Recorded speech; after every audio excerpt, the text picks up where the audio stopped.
Next is you Chicago Scene 88. I see this comment all over videos, bro. I am not, that dude is not me. I was locked up while he was, I'm pretty sure, making videos. Right. So people can even check that out. Like, that dude is not me. And some of the information, I had seen a couple of his videos. Some of the information was different from the information I put out.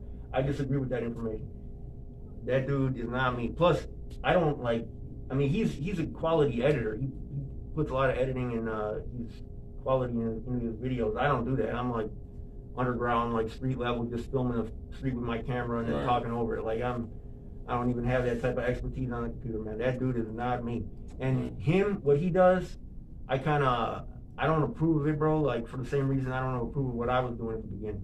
Like he's kind of doing some of the stuff I was doing at the beginning, and I don't approve of that stuff at all. So I got out that lane. He's still in that lane, but that dude, no, nah. But the rest of them, man, like some of the guys, I'll say this: some of the there is kind of a difference. I see guys in Europe, like some white guys in Europe, you know, who I won't name, kind of like, you know, and people when I first started doing it look at me like somebody that was exploiting, you know, which I can understand, man. And some of these guys too, I see them kind of exploiting it. Right. But I at least lived here, you know, and had to take that risk, like cross paths with the same dudes I'm interviewing and talking about. So it's different when it's like that. It cost me a lot. Like I had to watch how I move. I had to stop going out to dinner with my family in public. Like it cost me a lot to do that. So I at least paid a price. These dudes ain't paying no price, bro. They're just making money and, you know, cashing checks off doing some stuff that's basically promotional. Because there's a line between talking about it like, okay, he got killed, you know, because he was doing this, and, you know, sending a positive moral to that story at the end. And then saying like, oh yeah, he's the top guy, and you're like gassing it up like this is a movie. And some of these guys, they cross that line, man. So I can't. Sensationalizing. But then a lot of the black guys, especially a lot of the older black bloggers that are really on some like uplifted community type stuff, talk about the stuff in a more positive, educational way, talking about like, you know, these people are doing this and these people are doing that, and like we all need to squash this and come together. Like guys like that, like that's why I gave the channel to Corey Brooks, because he was on that, like calling truths type stuff. Right. They're not promoting the bull crap, you know. So he deleted all the videos? No, he hasn't touched the channel. So yeah, that's still up right now. But him, Donovan Price, a couple other guys, I can't think of their names off the top of my head, man. But these aren't like bloggers per se. Right. But a lot of the pastors in general, like you guys are putting in a lot of groundwork, man. Right. And shout out to them, man. But yeah, some of them white guys in Europe, man, you guys stay away from those guys, man, because they're on that same foul stuff that I was doing in the beginning. Right.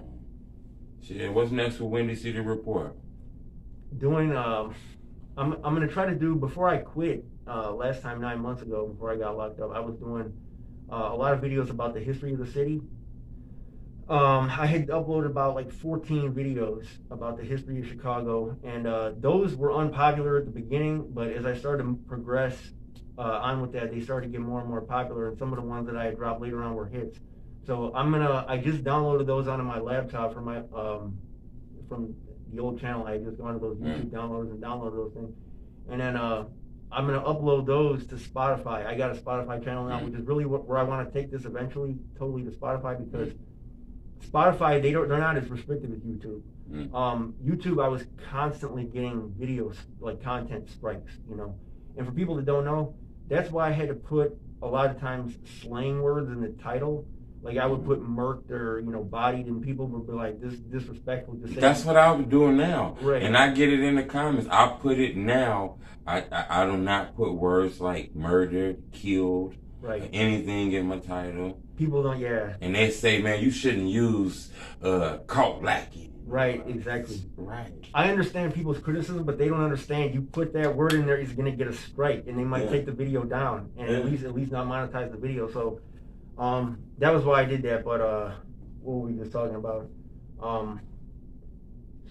I lost my train of thought. What was next for Windy City Report? So yeah, I'm uploading those history videos to Spotify, and I'm gonna do a lot more of those, a lot more educational type videos, because people were digging those at the end. I started all the way back from like the Native American times, but I'm into the 20th century now with that.